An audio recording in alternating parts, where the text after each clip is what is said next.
أعيد الصلاة على محمد وآل محمد.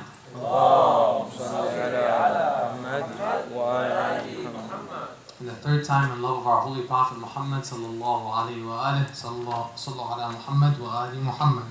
اللهم صل على محمد وآل محمد. أعوذ بالله من الشيطان الرجيم. بسم الله الرحمن الرحيم. والصلاة والسلام على سيدنا ونبينا وحبيب قلوبنا أبي القاسم المصطفى محمد وعلى آل بيته الطيبين الطاهرين. اللهم صل على محمد وآل محمد. الحمد لله الذي هدانا لهذا وما كنا لنهتدي لولا أن هدانا الله. بسم الله الرحمن الرحيم. رب اشرح لي صدري ويسر لي أمري واحلل عقدة من لساني يفقهوا قولي. In the name of God, the most beneficent, the most merciful, we ask Allah subhanahu wa ta'ala to send His greatest peace and blessings upon Muhammad wa ali Muhammad. We praise Allah subhanahu wa ta'ala for the greatest blessing that He has given us, and the greatest blessing being that He allowed us to be of the ones who remain steadfast, dedicated and loyal on the path of our Master after the Prophet, the Commander of the Faithful, the Prince of the Believers, the Protector of the Prophet and his message, Imam Ali ibn Abi Talib alayhi salam. We praise Allah subhanahu wa ta'ala for this blessing and every blessing, for without Allah we would have nothing. Assalamu alaikum, my dear respected brothers and sisters, wa rahmatullahi wa barakatuh. Firstly, I'd like to welcome you all in this holy month and extend a thought and a prayer of hope. That inshallah this holy month can be for us, each and every one of us, as members of this beautiful community, a month of change and reform. A month that we're hopeful in, and latching onto the mercy of Allah subhanahu wa ta'ala that is ever so endless. That we can latch onto that mercy, latch onto the rope of God, and pull ourselves up from whatever position we are in. Pull ourselves up to a greater height in our journey towards Allah subhanahu wa ta'ala, in our journey towards finding ourselves in that relationship with Allah subhanahu wa ta'ala. No matter how young or old we are, we're all journeying in that relationship with God, rediscovering ourselves so that we can become closer to Him, closer to our purpose, closer to what we were created for. So in that thought, and in that rediscovery of ourselves, changing and reforming for what is better, in these next 3 nights, tonight, tomorrow night, and the night after that, I wanted to focus on a very specific subject. And that is the subject of identity, of who we are as individuals and who we are as a community. And we find ourselves with 2 primary categories, or 2 primary identities that sometimes we feel are at odds. Whether we're in middle school and high school, or we're in college, young professionals, or professionals that are already established in their careers. We find ourselves at odds with the identities that we assume. Think about the identity of your citizenship, as in being an American, being a citizen of the United States. That identity being with your religion, your faith, as a Muslim, as a follower of Ahlul Bayt alayhim salam. That identity combined with your heritage. Maybe your family comes from a line of immigrants. Maybe your family comes from overseas in the Middle East, India, Pakistan. We don't know. Look at all of these different identities of when you ask yourself, or someone asks you, who are you, or what are you, or where are you from? A lot of times people will ask that question, especially to people that look different than they do. I remember that at one point in time, and it wasn't even actually outside of Michigan, it was in Michigan, someone came up to me and asked me, where are you from? I said, well, I'm from Dearborn, Michigan. I said, no, where are you really from? I said, I don't know what you mean. I knew what they meant. That meant as in, you're not like me. So where do you come from? What is that you identify with that I'm not identifying with you in? So there's something that they're looking at. There's something that we're looking at, that we're different. That comes down to one aspect of our identity. And then I would answer the question and say, well, I think you mean where does my family originally come from? Maybe that's what you're saying. As in the United States, all of us happen to be immigrants. That this is a nation of immigrants. Well, my family originally came from Lebanon. Both of my grandparents immigrated here from South Lebanon. And I began telling my story. And I was proud of that story. That my grandfather, both of my grandfathers, immigrated here in the 70s during the Civil War in Lebanon to escape war and carnage so that they can find better lives for their families, so that they can establish for themselves an opportunity for their kids to live in, that they can benefit from and grow, that practice their faith without fear of persecution, that they can be proud of who they are wherever they may be. That both of my grandfathers were shoemakers that worked in leather work, and that would come to the United States to work in the car industry, one for Chrysler and one for GM. And that my father would work in the same, actually as he was a young man, he would work in leather work as well, making shoes. And when he came here, he learned the restaurant business and opened up a pizzeria, 1, 2, 3, and actually opened one back in Lebanon. I would tell that story, and I would be proud of that story. Our issue is, what if we have a story that we're not too sure of? Or what if we have a story that we're not sure, can I be proud of this and then proud of something else as well? Can you be both one who is proud of your heritage as someone whose family comes from Lebanon, Iraq, Iran, or any other part of the world that is outside of the United States? Or you know what?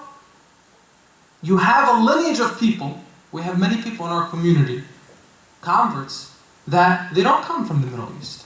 Their family comes, many of them a long line from the United States, before that from some places in Europe. Can a person have that idea of identity where I can come from somewhere else? I can be an American citizen, and at the same time I can be a practicing religious person, a Muslim. How do all of these identities come together? Is it possible for a person to be an American and a Muslim at the same time? Now some of us might look at that and say, of course it is.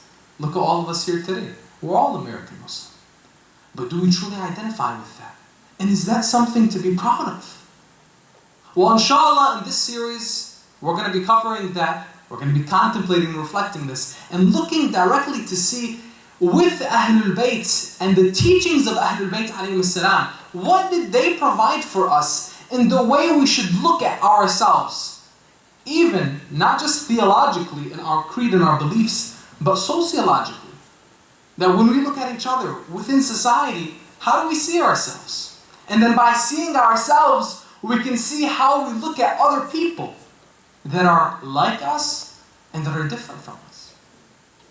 You see, when you look at the heritage of Ahlul Bayt alayhim salam and what they provided for us in their teachings, our scholars layered it for us in a way that we can see our identity in 4 spheres.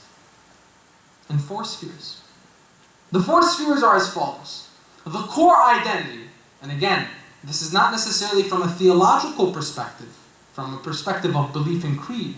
This is from a sociological perspective, as in how we see ourselves as social beings with other people in our society and our community.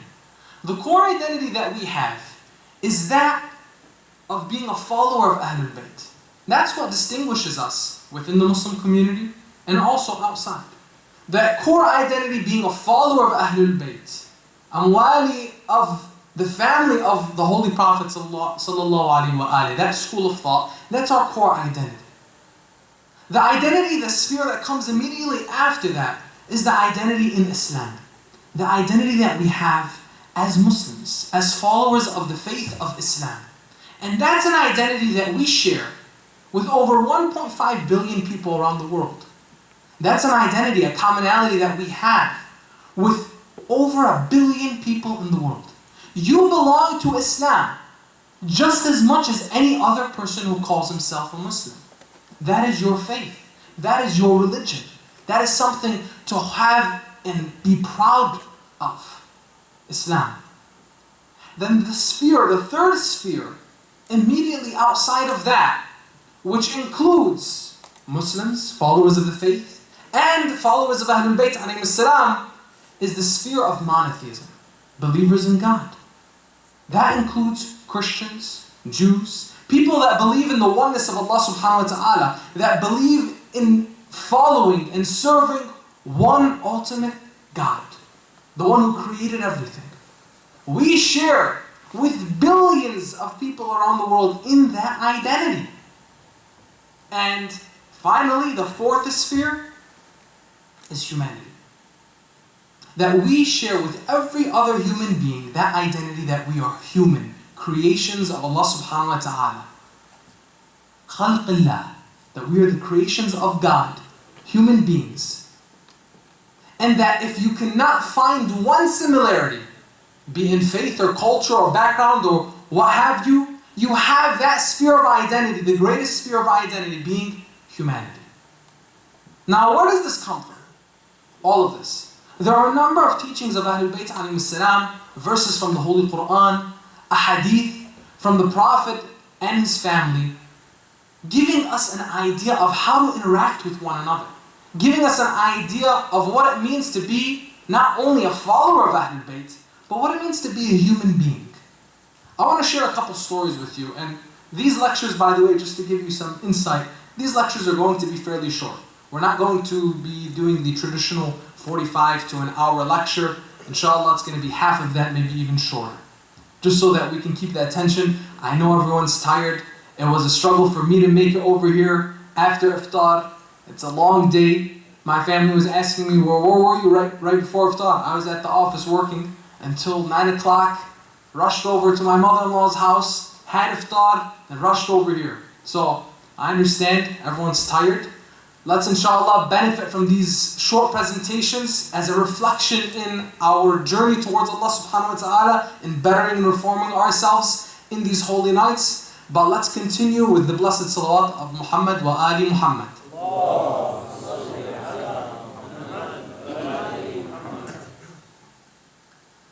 Inspiring us with how we connect with other human beings, how we look at other human beings. We can look at the example of the commander of the faithful, Amir al-Mu'mineen Ali ibn Abi Talib alayhi salam. Look at the example of Imam Ali alayhi salam, not only as he was growing up, as that young man who would be the shadow of Rasulullah sallallahu alayhi wa alayhi. Wherever he would move, there would be Ali ibn Abi Talib moving along with him. That he was the one who defended the Prophet in every instance that he had an opportunity to defend him. In any instance where the Prophet would call for support, there would be the young Ali there to support him. Now, many people might ask, why do you as followers of Ahlul Bayt, as people who belong to the Ja'fari school of thought, why do you have this attachment and remembrance of Ali all the time? And it's something that always when we have the remembrance of our Holy Prophet, we always remember Imam Ali right after him. And the reason for that is the following. Not only is it that the Prophet ﷺ told us, أَنَا مَدِينَةُ الْعِلْمِ وَعَلِيٌّ بَابُهَا, that I am the city of knowledge and Ali is its gate. Whoever wishes to enter the city must enter through its gate. It's for the simple fact that Ali ibn Abi Talib is the best example for us in how we should be servants and followers of Muhammad ﷺ. We are aspiring to be servants and followers of Muhammad ﷺ. And the best example given to us is Ali ibn Abi Talib.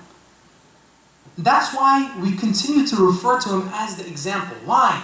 Because he was the Prophet's student. He was the Prophet's heir. He was the Prophet's disciple.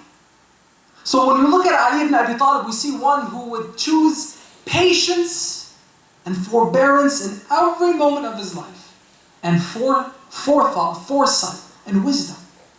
Look at Imam Ali alayhi salam, 25 years after the passing of Rasulullah sallallahu alayhi wa 25 years.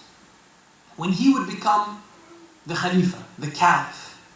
During this time, Imam Ali alayhi salam would set up the standard of just governance and what it meant to be a leader. What it meant to be actually a servant leader. Very often Imam Ali alayhi salam was found walking in the markets of the nation, where in the capital he would walk in the market and he would walk amongst the people, not really being seen or being one who was to attract attention to himself, even though he was the individual with the greatest authority and the most power in his hand amongst everyone in the nation. Imam Ali alayhi salam would walk humbly, undetected. One day as he was walking in the market, he noticed an elderly man begging. And this elderly man kept on asking for people for their help. He would look to the left and say, "Please help me, I'm poor." Look to the right and say, "Help me, I have no money. I barely have clothes on my back. I don't have a home. I don't have a family. I don't have anyone to support me. I'm hungry. Please feed me. Help me. Spare change. Whatever you could do." Now one individual would put their hand in their pocket and give this man the help that he asked for. Now Imam Ali alayhi salam, as being the individual who would establish the standard of just governance, would be one who would manifest what the Prophet's vision was after him. He was enraged at that sight, that no one would move an inch to help this elderly man. So at that point, Imam Ali alayhi salam would allow himself to be recognized and identified by the people around him. And he would say, "What is this?" As in, how is this happening that all of these people are Muslims and believers and they're walking by and letting this man continue to beg and beg and beg and no one is coming to his aid? How? Why?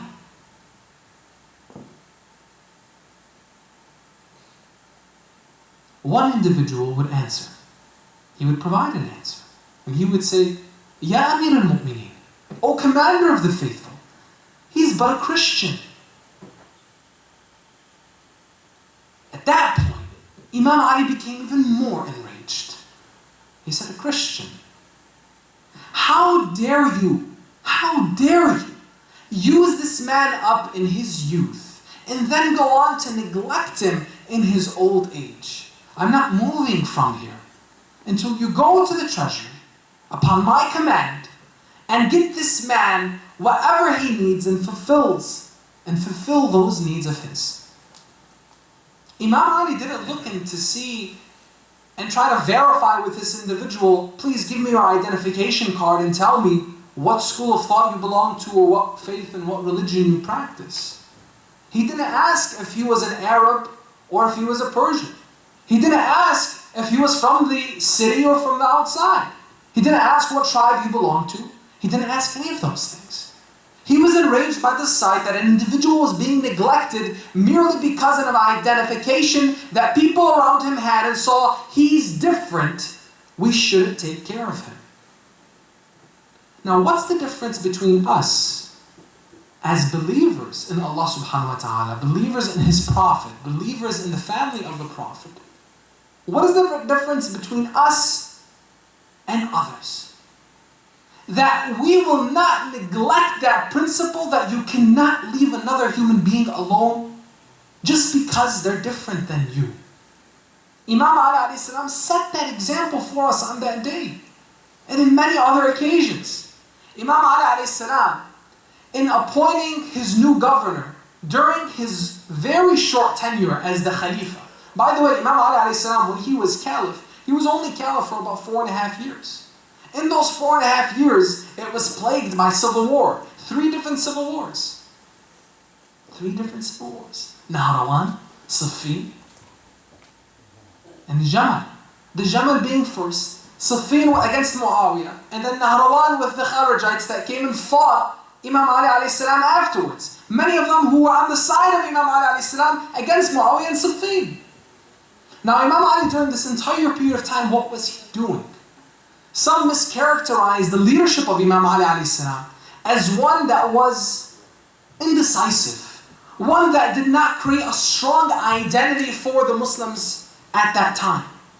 But to the contrary, Imam Ali alayhi salam was trying to cipher through and establish for people to realize and see this is the standard of just governance. This is the standard of servant leadership that you can compare both people that have come before and people that would come after and see what is Islam and what isn't. What is what the Prophet wanted and what isn't. Imam Ali alayhi salam, when he appointed Malik al-Ashtar as his new governor in Egypt, he would give Malik al-Ashtar a list of instructions. You can find that in letter 53 of Nahj al-Balagha.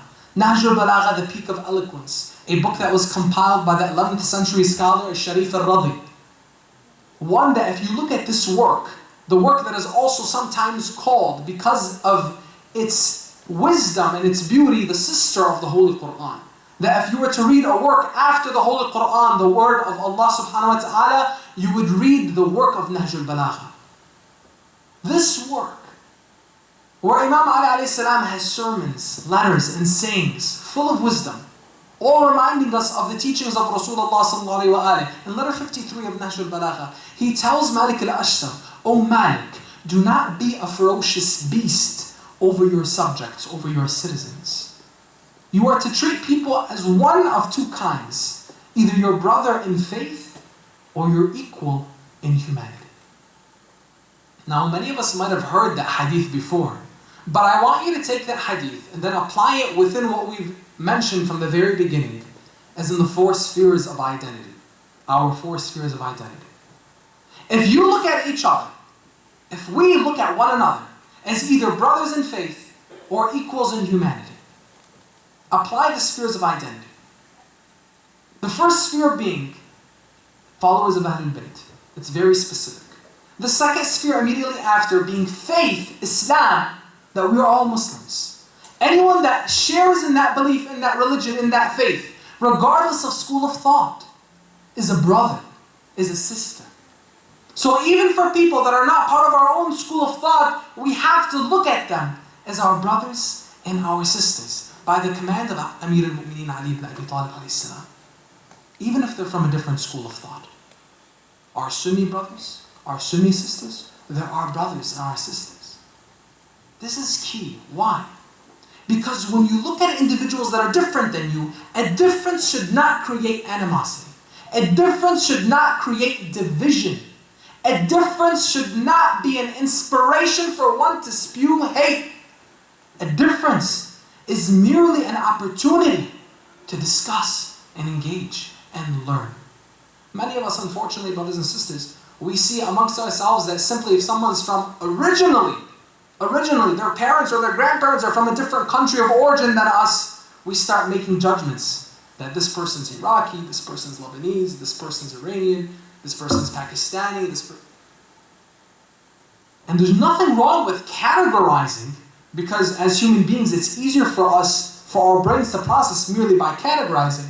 But it's when we associate judgments with those categorizations, that because you're originally from this country, or because your family is originally from this country, you're 1, 2, 3. Now, go back to the spheres of identity. Brothers and sisters in faith. If we are not brothers and sisters in faith, then we are equals in humanity.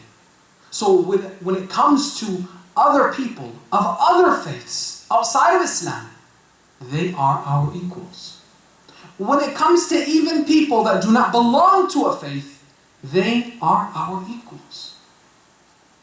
Now we might look at this and find this to be a little bit surprising, that because people automatically say, well then why do we follow religion to begin with?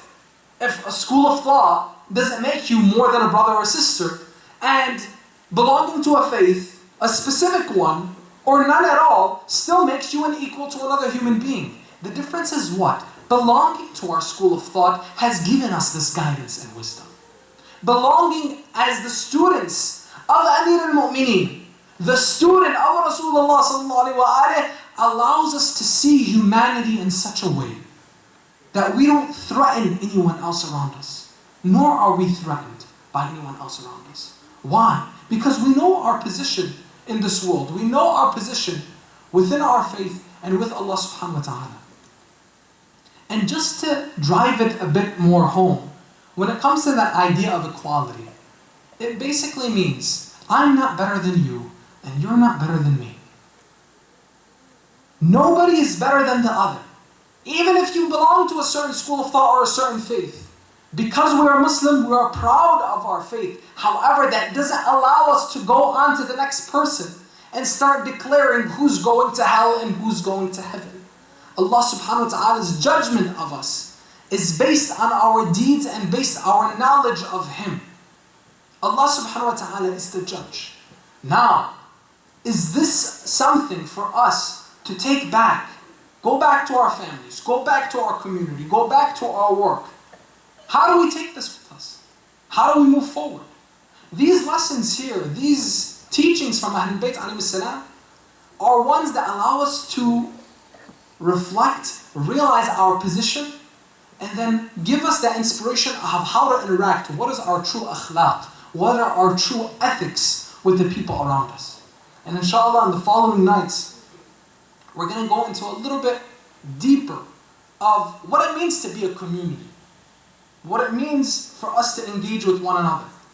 And furthermore, that kind of engagement, what is the engagement that Ahlul Bayt alayhi salam want from us? That the Prophet wanted from us? Did the Prophet want us to be a community that was integrated within society, assimilated within society, or isolated from society? For example, when you have Imam as-Sadiq alayhi salam in a time where the majority of people around him, and for the most part, after the Holy Prophet's passing, of all of our Imams, we were in a state of being a minority amongst the majority of people who did not belong to the same school of thought and theology and philosophy as the followers of Ahlul Bayt. How did they advise their followers in being? Did they tell them, you know what, because you're a minority, you should isolate yourself and you shouldn't be engaged with the rest of society to protect yourself?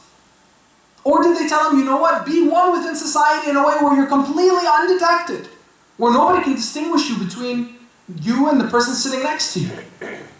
Where was the balance? And what did they guide us? Inshallah, in the coming nights, tomorrow and the day after, we'll be going into some more detail about that. The importance of community, what it means to be a community, the definition of that, and then going into these categorizations of how do we engage in our community. Tonight, inshallah, that we took away, what does it mean for us in our identity? That our identity as followers of Ahlul Bayt alayhi salam allows us to be ones who are followers of Ahlul Bayt, Muslims, believers in Islam, monotheists, believers in Allah subhanahu wa ta'ala, and at the end of the day, human beings. That with any person that we meet and we greet, we have something in common with them. And that we can move forward with respect, with regard of one another, and understanding that at the end of the day, I am not better than the person next to me, nor are they better than I. And that the only thing that makes one better is ultimately in the judgment of Allah subhanahu wa ta'ala. And in His eyes, it is taqwa, it is piety. And that alone. So inshallah, my dear brothers and sisters, we move with this inspiration, and I hope that we can benefit in these holy nights. And I remind myself before I remind you, let us take advantage of the time. I know that throughout the day, and trust me, I experience this throughout the day, of being extremely tired, being not so encouraged to do things that I know I should be doing. But let's remind ourselves that we only have, 23 days left now? Let's try to make this month better than the one before. Let us try to use this as an opportunity. And it might be an opportunity that would change our lives. But we won't know until we actually try. So let us put that effort forward, inshallah. And let us send our prayers to the Master of Time, Imam Sahib al-Asr al-Zaman, Ajjallah ta'ala farajah. And remember him in these holy nights. And that in connecting to him, ultimately we're connecting to Allah subhanahu wa ta'ala. And the last of our prayers, and alhamdulillahi rabbil alameen, wa afdal as-salatu wa taslim ala nabiyyina Muhammad wa ala ali bayti at-tayyibin at-tahirin. اللهم صل على محمد وآل محمد.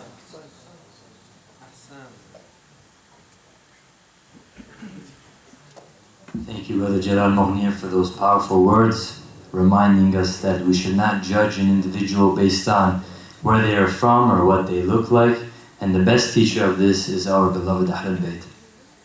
Brothers and sisters, as you noticed, we didn't pass the baskets around during the lecture. We didn't want you guys to get distracted by the beautiful words and words of wisdom from Jalal Moughania. But we have situated those baskets towards the exit, so on your way out, if you would please contribute, that would be much appreciated. Before we move on to the Mehdi Hall for beverages and inshallah halawiyat and sweets, we're going to take just a few minutes to hear a few words from our Imam Ilahi. So please welcome him to the podium by the salawat ala Muhammad wa ali Muhammad.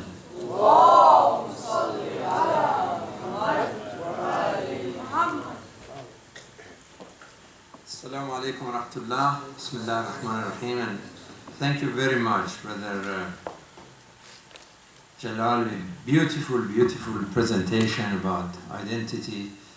And obviously the absence of identity is a crisis now in many communities. So it's very important to identify our identity and discover who we are and what we are. It's very important.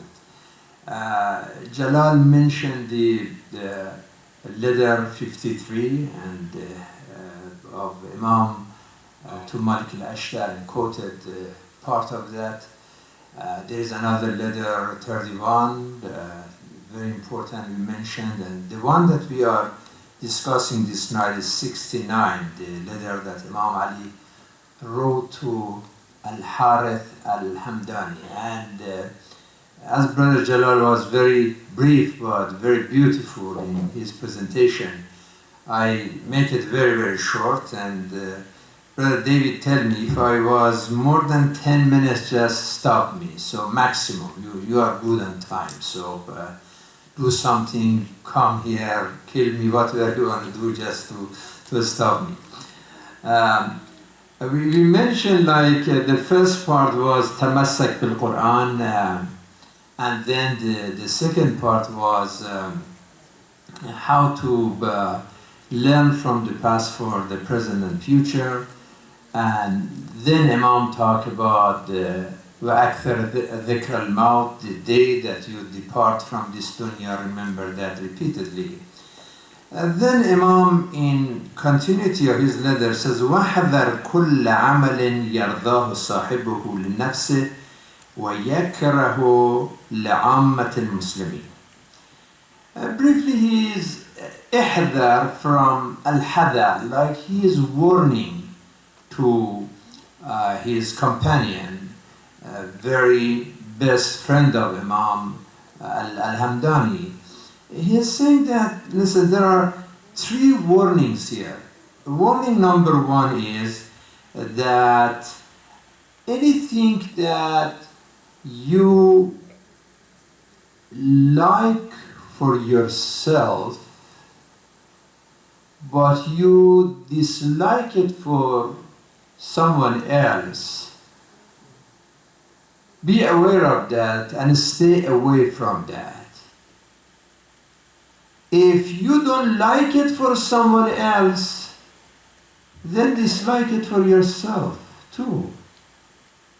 So it's not right that you like it, you enjoy it, it's good for you, but if someone else does it, you don't like it. So that is number one, ihdar.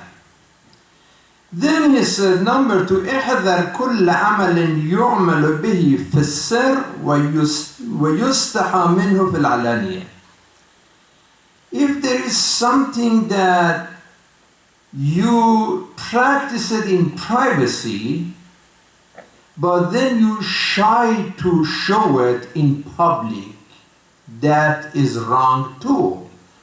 I mean, if you are honored to express it publicly, then that's fine. Go ahead and you practice it for when you are by yourself.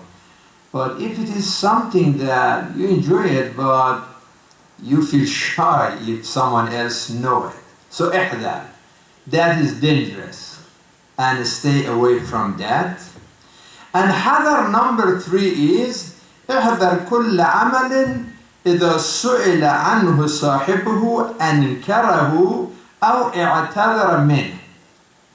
Number 3 is that if there is something that you do, but then if someone tells you that, oh, you did that, you either deny it, say, no, I didn't do it. You have to lie now that you didn't do it. Either deny it, or you say, I'm sorry, I apologize. I did it, was wrong. So if this is something that you have to either deny it or say sorry for it, then stay away from it to begin with. So really this is the point of this part of the word. Let us just look at the very first word that he said. احذر كل عمل يرضاه صاحبه لنفسه. That you do it for yourself and you're happy, you enjoy it, you are satisfied that you do it and you like it, but then you don't like it for someone else. Imam is saying that you have to be responsible, you have to, audit yourself first. As we have in hadith, حَاسِبُوا أَنفُسَكُمْ قَبْلَ أَن تُحَاسَبُوا. You investigate yourself, you be judge of yourself, and you calculate your situation before someone else, before Allah wants to judge.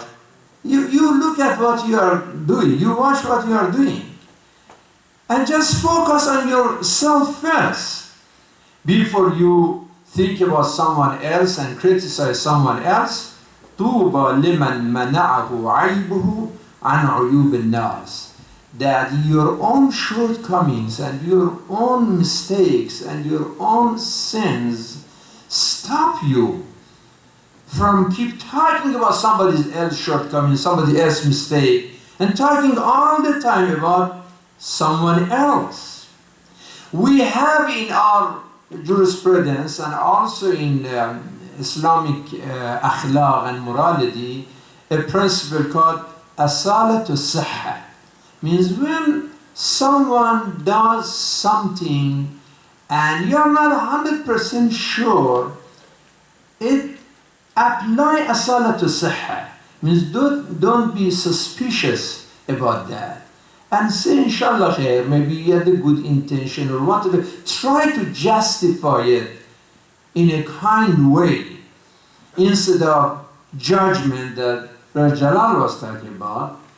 No, try to find a way to make that act right, to see that that was sahih. Maybe his intention was this, or maybe he made a mistake, or maybe there is a reason that I'm not aware. If it is about your own situation, asalatu sakhat means be very hard to yourself, be angry, blame yourself for your own shortcoming, and feel that guilt, and try to correct yourself. Asalatul as-sakhat for yourself, but asalatul sihha, when you deal with some other people that is innocent until proven guilty, not opposite. Don't say that's guilty until proven innocent. It's opposite. So always try to find an excuse. This is number one. There is another hadith from Imam Baqir alayhi salam, ثَلَاثٌ هِيَ قَاسِمَاتُ الظَّهْرِ. There are 3 things that break your bones and break your back. رَجُلٌ اسْتَكْثَرَ عَمَلُهُ وَنَسِيَ ذُنُوبَهُ وَأَعْجَبَ بِرَأْيِهِ.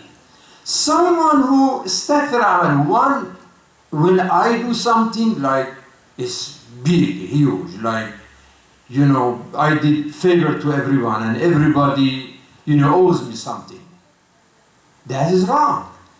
You may have done something good for somebody. Don't istakthar amalak. Don't keep repeating, when this guy came to this country, was an immigrant, we provide shelter, we gave money, we gave job, we try to help this person, paperwork, immigration, and keep saying the same thing till the end of his life. I mean, yeah, you did it, but you don't let other people say it. Let the guy come and say, I'm really grateful to you. Let him say it. But you don't keep saying it. Because when you're saying it, istakthara amalahu. Imam is saying this is one of the things that really break your back. I mean, you lose your strength, your dignity, your importance, your identity by keep saying the favors you did to someone that, I was the one who did this. So don't do that. And then the next thing, nasiya dhunuba. I talk about other people, but I forget my own sins. وَأَعْجَبَ بِالرَّأْيِ is someone who is very much proud of his own position and arrogant. It has something about himself that, keep thinking about worshiping his own, personality. And this ujb, Imam said, these three qualities are killing for your personality. The Ahlul Bayt, as we heard, that they are our role model and examples, really taught us this morality, this humility, this integrity, this passion, this love, this connection, this peace, this brotherhood and sisterhood. Like Imam Zain al-Abidin alayhi salam, he's crying in Masjid al-Haram and keep doing the dua and crying. And one of his companion, Tawus Yamani, came, Ya Ibn Rasulullah, what's going on? What you are doing, I should do that. I should cry. You are the son of Imam Hussein, the grandson of the Prophet and Amir al-Mu'mineen and Fatima al-Zahra. You are ma'soom, you are infallible, you are perfect. You never commit sin. And still you're sitting there and keep crying and asking for forgiveness and repent to God. This is something we should do. Ordinary people, we are sinners. You are a saint, you are ma'soom, you shouldn't do that. Because when you die, everything always promised for you, always everything is guaranteed for you. Your grandfather is there, he is your shafi, you are okay. You already have the key to paradise. You shouldn't be worried, you shouldn't be crying. Because you are coming from such a great family.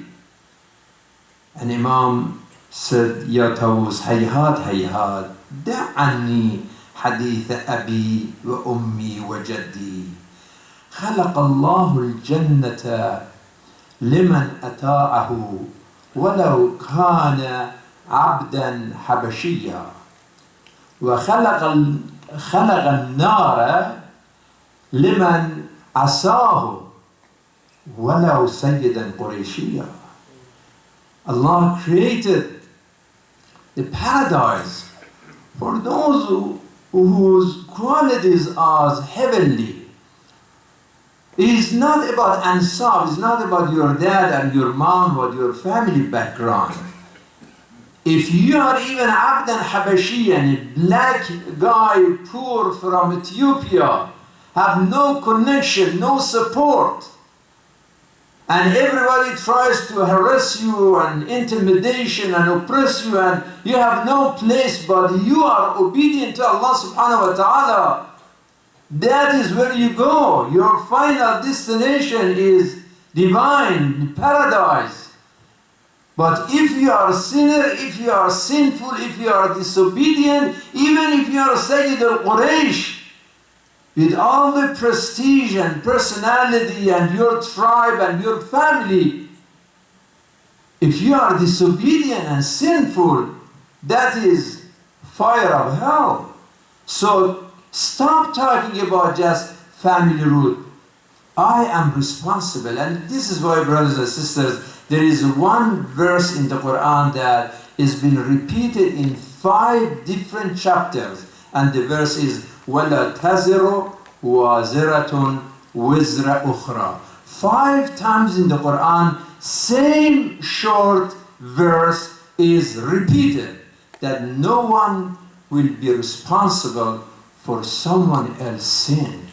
Everybody is responsible for himself and for herself.